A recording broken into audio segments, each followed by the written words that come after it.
Hey folks, welcome to another episode of Matro's Travel. I'm Matro and today I'm in Babylon and I'm gonna show you around. So right behind me where the people standing taking a lot of photos, you can already see this blue gate is the Ishtar Gate. It's the entrance to Babylon. So this gate is very famous because of course it's blue. It was something really magnificent for the past because to create this color and actually make this, it took a lot of time and patience and certain techniques that were quite modern for this era. So, and also this gate is actually just a copy. The original was taken by the Germans and you can see it nowadays in the Pergamon Museum in Berlin. And to be honest, the copy here looks quite small. So I saw the original already in Berlin and it's much bigger than this here. But at least they give you some sort of expression of how it actually looked like back in the days in Babylon. And it's actually a nice way to go there and to experience it, like how it might have looked like in the past. And let's go inside and check it out. So, and right now we are in front of the rebuilt palace of Nebuchadnezzar. You can see it right behind me. So from here you can see there's the Ishtar Gate. We just walked through here, up here, and now here's the palace. And down here is the procession street, which we're gonna see as well then. But first, let's check out the palace. So, and here we are now in the rebuilt palace of Nebuchadnezzar. This is the South Palace. There's the Northern Palace, which hasn't been rebuilt, and some people also say it's the Gardens of Babylon, which is a little bit debatable, but well. So, and here you can already see like how high it actually was, like it's gigantic. Just imagine like Nebuchadnezzar having been here, all the kings, then even Cyrus, and in the end even Alexander the Great walking through here. It's an incredible feeling actually. Also I heard there are some stones here with the name of Saddam Hussein on them, but I haven't really seen them yet. But when I see them, I'm gonna show them to you directly. So let me search for them. So I have seen a lot of stones with writings here as well. The people say it's not his name really, so I'm really not sure what it actually is. But I'm gonna show you photos here of them. They're really like everywhere. So whoever understands Arabic will understand that. You can see here behind me, so this is the Southern Palace, which is partly rebuilt and looks actually really incredibly big. I'm really surprised by how big it is.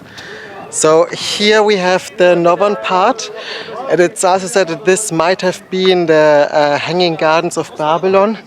They're not sure if they actually ever existed. If so, they might have been destroyed in the first year after Christ. And here's my friend, my guide. How are you? And here, there is the palace of Saddam Hussein, which you can also see here, just looking all over Babylon. And it actually already looks really impressive from here. Babylon, all. Yeah, all Babylon. And let's check out the northern part of the palace a little bit more. So, and here we're at the northern part of the palace. You can already see this hasn't been restored at all. These are like the original ruins. And as I already said, this might have been the Hanging Gardens of Babylon. And from here you have even like a better view to the palace of Saddam Hussein. And as well, you can see the progression street right down here. Like this is basically the entrance street of Babylon, which actually was taken by the Germans back to Berlin. You can see the original street in the Pergamon Museum in Berlin. And here they basically rebuilt a copy, which we're gonna check out now. And we are on the progression street already. So this street here, as I already said, is like one of the main entrance roads in Babylon. This is where everybody came in from. You can see here the walls. Yeah, it's a little bit too much sunlight, but you can still see them. So unfortunately, this is all rebuilt. It's not the original. The original has been taken to Germany. You can see it there in the museum, and you can see the intricate mosaics and everything of the walls, which looked really impressively pretty. Like the tops, if I remember right, were blue. Then on the bottom you had like different animal mosaics and this kind of things. They didn't recreate it anymore, the original beauty, which is really a pity. But you can see at least how big it actually was. So in the middle you can't really go there anymore. In the past, during the war times, the Americans and I think the Polish troop, they set up a camp in here, and the tanks and everything went through the street and sort of destroyed it quite a bit. So you can actually see how wavy it is, and that they did a lot of fixing here. You see the black parts, I guess. It's kind of a pity, but yeah, it's done. So what can you do? But still, when you just imagine like this was the main entrance and how big it was, everybody coming here for thousands of years. So much history, it's really amazing. So, and actually I'm walking to the next part, which is like the famous Babylon line, which you're gonna see in a second. So, and behind me you can see the famous line of Babylon. So this statue has been found in the northern palace of Nebuchadnezzar. And well, it actually looks quite dangerous, I would say. So when you look closer at the lion, you can actually see that the lion is attacking a human, like jumping on it and eating it. So this is quite a sight to behold, and I think it kind of like gives the impression that you shouldn't mess with the people here. And yeah, it's a famous statue which has been found by some farmers, I think I remember right. And it's like basically one of the main attractions here. And it's in front of the Progression Street. So the next point, which is actually right south of the Progression Street, is the Ninmah Temple. So this temple has been built by Nebuchadnezzar II. And if I remember it right, it's the mother goddess of the Babylonians. And unfortunately it is being in restoration right now, so I can't go in or anything. But you can see it from the outside here already. It is really big, really impressive from here. And it's right in the south of the Progression Street. So, and really quickly, I'm in the south part of the Progression Street now. So, this is where we have been before. And now you can see the street goes all the way down here. And here's like an entry stair hallway kind of thing, which you can see here. And here is the southern part of Nebuchadnezzar. So it is actually right beside the palace, you can say. Was going. Currently you can't really go there because there is a huge restoration going in. So if I read it right, the modern part is being taken away, the one that has been made by Saddam Hussein. They take it off and put a more original part back in to preserve it actually. And well, it takes time of course. That's why it is closed. But here you can see like how long the street actually was. And it has like this huge entryway down there. You see here, the further it goes down south, the more narrow it actually gets.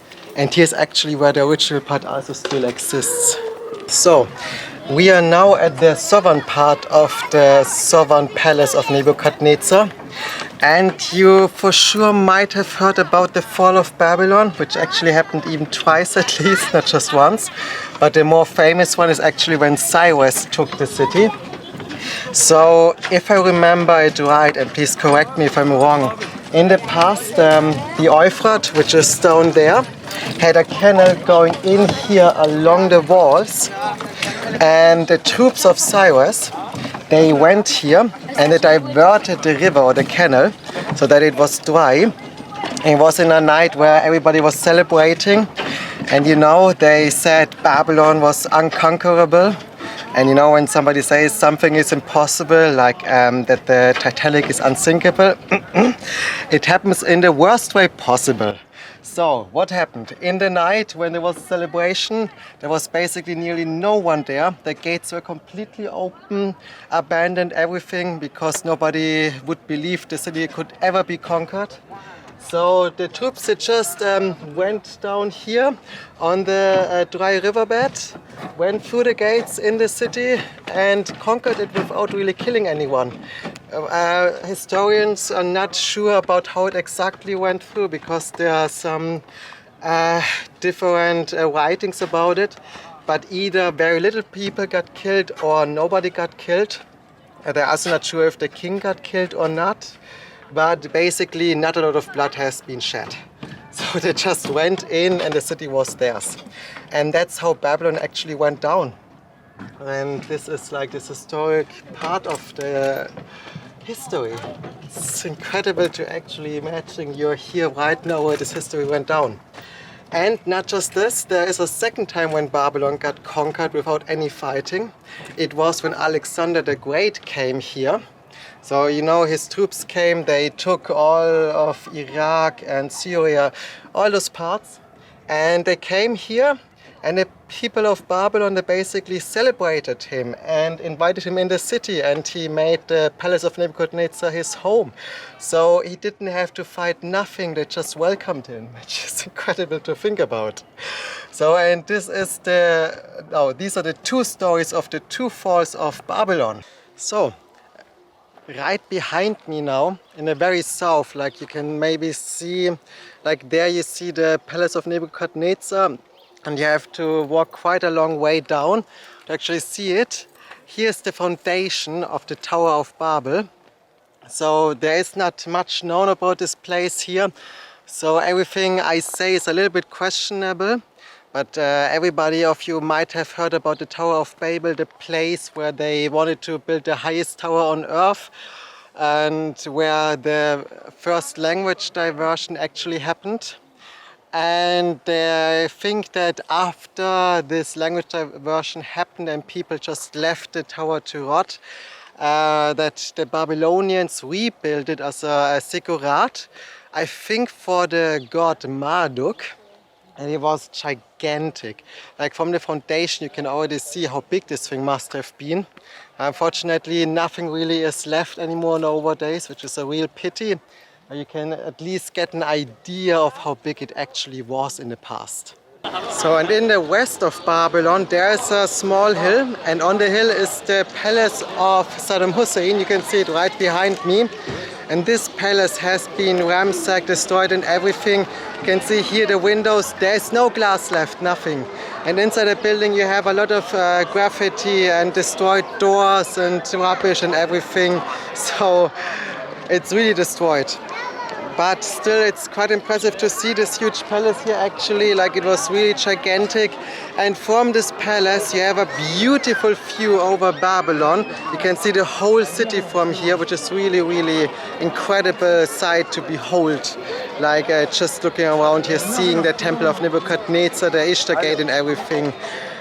Wow, just wow. So going up here, seeing Babylon once again, incredible, just incredible. And I'm back in my hotel room. So this is it for the video. That was Babylon. And the guy in the reception, I showed him some photos of it, and he just told me that you remember the closed gate in front of the Progression Street? Apparently it was closed because people did certain private things behind there. So the police closed it down, which is interesting fact actually, yeah. Anyway, so I hope you enjoyed this video.